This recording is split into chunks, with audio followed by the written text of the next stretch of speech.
दोस्तों मानव इतिहास में जितने भी हथियार बनाए गए हैं कहीं ना कहीं उनका तोड़ भी बनाया गया है। फिर चाहे वो लड़ाकू विमान हो, मिसाइल हो या कुछ भी हो, लगभग हर एक हथियार का एक तोड़ होता है। अब मैंने लगभग क्यों कहा, क्योंकि इस धरती पर एक ऐसा हथियार भी है जिसका आज तक कोई तोड़ नहीं निकाल पाया है और वो हथियार है हाइपरसोनिक मिसाइल। दोस्तों इसके लिए आज तक ना ही कोई एयर डिफेंस सिस्टम बनाया गया है और कोई भी इस मिसाइल को रोकने का मैकेनिज्म ही नहीं बन पाया। इवन इसे ट्रैक करने का भी कोई ढंग से सिस्टम तैयार नहीं है। इवन इसे ढंग से ट्रैक करने का भी कोई मैकेनिज्म नहीं है। ये एक इनविंसिबल यानी कि अजय मिसाइल है। कुल मिलाकर अगर हमने इस मिसाइल को किसी के ऊपर दाग दिया तो किसी की हिम्मत नहीं है कि वो इसका तोड़ निकाल पाए। और आज तक इस मिसाइल को बनाने में मात्र दुनिया के 2 ही देश हैं जो ढंग से सफल हो पाए हैं और आपको जानकर खुशी होगी उसमें भारत का नाम है। जी हाँ, एक तो रूस है जिसने इस मिसाइल को अच्छे से बनाया है और दूसरा है भारत। चाइना और अमेरिका ने भी इन्हें बना के टेस्ट जरूर करे हैं, लेकिन आज डेट तक दोनों देशों का कोई भी टेस्ट सफलतापूर्वक सक्सेस नहीं हुआ। भारत टेस्ट कर चुका है, हालांकि जब बात आती है सेना के अंदर इन्हें शामिल करने की, क्योंकि प्रॉपर्ली तो तभी माना जाएगा किसी भी देश ने कि उसने हथियार बना लिया है जब वो देश अपनी सेना में वो हथियार शामिल कर चुका हो। तो ऐसे में बस रूस ही है जो कि आगे है। रूस ऑलरेडी अपनी हाइपरसोनिक मिसाइलों को सेना में शामिल कर चुका है। अब आप इसी से अंदाजा लगा लीजिए कि ये मिसाइलें कितनी ज्यादा रेयर हैं और इन्हें बनाना कितना डिफिकल्ट हो जाता है। लेकिन अगर मैं आपको बताऊं कि भारत ने एक ऐसा कीर्तिमान स्थापित कर दिया है जो कि रूस को भी सरपास कर चुका हो,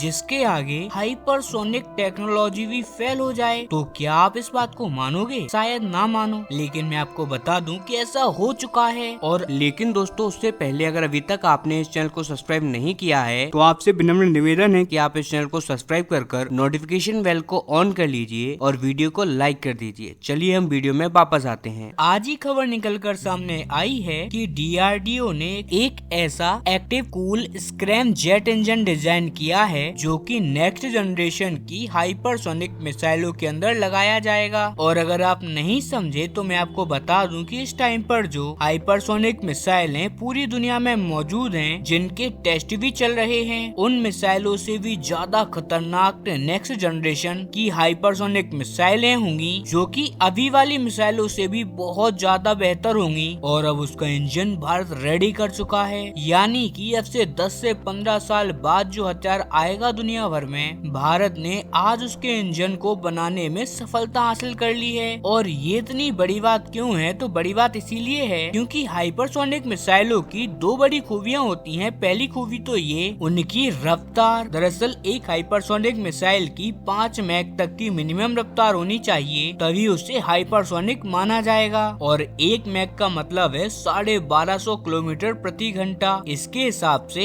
एक मिसाइल कम से कम 6500 किलोमीटर प्रति घंटे के हिसाब से उड़ान भरे, उसके बाद ही हम उसे हाइपरसोनिक मिसाइल का दर्जा दे पाएंगे। लेकिन इसके साथ आती है दूसरी खूबी या कहिए दूसरी कंडीशन, और वो ये है कि इसी रफ्तार पर मिसाइल को मैन्यूवर भी करना है, यानी कि इसी भीषण रफ्तार पर मिसाइल का रास्ता चेंज करना है। सामने अगर कोई पहाड़ी आ जाती है या फिर कोई बड़ी चट्टान आ जाती है, उसे चकमा या फिर उससे बचकर उसके साइड से निकलना है या फिर उससे उठकर ऊपर जाना है। कुल मिलाकर अगर जरूरत पड़े तो मिसाइल अपना रास्ता बदल ले, और ये सब वो हाइपरसोनिक रफ्तार को मेंटेन करते हुए, तभी कहीं उसे हाइपरसोनिक मिसाइल कहा जाएगा। अदरवाइज उसे नॉर्मल क्रूज मिसाइल की कैटेगरी में डाल दिया जाएगा। लेकिन प्रॉब्लम ये है कि हाइपरसोनिक मिसाइलें इस रफ्तार को बहुत ही लिमिटेड टाइम पीरियड के लिए पकड़ पाती हैं, क्योंकि जब मिसाइलें इतनी रफ्तार पर पहुंचती हैं तो मिसाइलों का टेम्परेचर इतना ज्यादा हीट अप हो जाता है कि वो मिसाइल और उसका इंजन ज्यादा टाइम तक उसे सस्टेन कर ही नहीं सकता। कई बार तो अंदर की चीजें भी पिघलने लग जाती हैं। और इसी वजह से जो लॉन्ग रेंज की हाइपरसोनिक मिसाइल आज इस धरती पर मौजूद है, जैसे कि रूस की अवनगार्ड, कहने को तो वो मिसाइल 12,000 किलोमीटर दूर तक जा सकती है, लेकिन उसका आधे से ज्यादा रास्ता तय होता है बूस्टर की मदद से। यानी कि इन 12,000 किलोमीटर में से 6, 7 या 8,000 किलोमीटर की जो पूरी दूरी है उसे बस वो अपने बूस्टर से तय करेगी बिना हाइपरसोनिक रफ्तार के। इसके बाद इसका जो स्क्रैम जेट इंजन है वो तैयार होता है एक प्रॉपर उड़ान भरने के लिए, और इसके बाद बाद वो 3-4 हजार किलोमीटर चलती है हाइपरसोनिक रफ्तार पर। इसी वजह से बड़े लिमिटेड टाइम के लिए हाइपरसोनिक रफ्तार मेंटेन हो पाती है। लेकिन अब DRDO भी इस चीज का तोड़ निकाल चुकी है। हमने एक ऐसा कूल स्क्रैम जेट इंजन तैयार किया है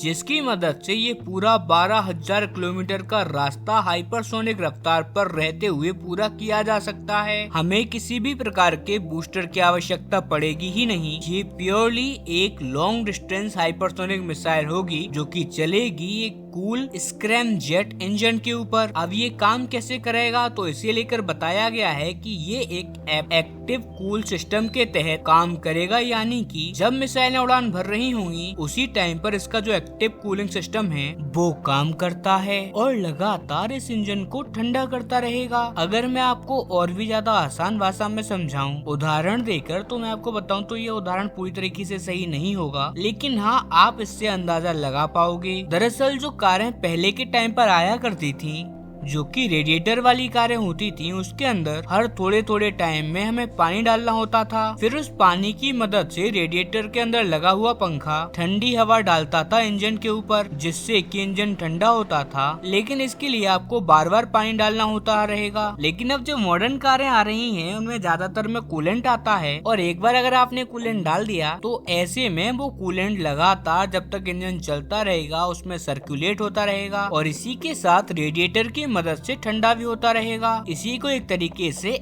एक्टिव कूलिंग सिस्टम कहा जाता है। ऐसे ही अभी तक जितने भी हाइपरसोनिक मिसाइलें हैं जिनके अंदर नॉर्मल स्क्रैम जेट इंजन होता है जो कि पैसिव तरीके से ठंडा करता है, ज्यादा टाइम तक ठंडा नहीं कर सकता, इसीलिए भारत ने अब रेडी कर लिया है एक active cooling scrum jet system जो कि लगातार उसे ठंडा करता रहेगा। और इसी के बिहाफ पर हम एक लॉन्ग रेंज हाइपरसोनिक मिसाइल बना सकेंगे जो कि लंबे टाइम तक हाइपरसोनिक परफॉर्मेंस हमें दे पाएगी। और इसी वजह से ये DRDO की बहुत ही ज्यादा बड़ी सफलता है। उम्मीद की जानी चाहिए कि बाकी की एजेंसी इससे सीखेंगी, खास करके एमका प्रोजेक्ट को चलाने वाली ADA को इससे बहुत कुछ सीखना होगा और वहाँ भी हमें ऐसे ही परफॉर्मेंस दे। खैर आपका इस पर क्या मानना है, आपकी राय कमेंट में देना ना भूलें। चैनल को सब्सक्राइब करें, वीडियो को लाइक करें। हम मिलते हैं अपनी अगली वीडियो में।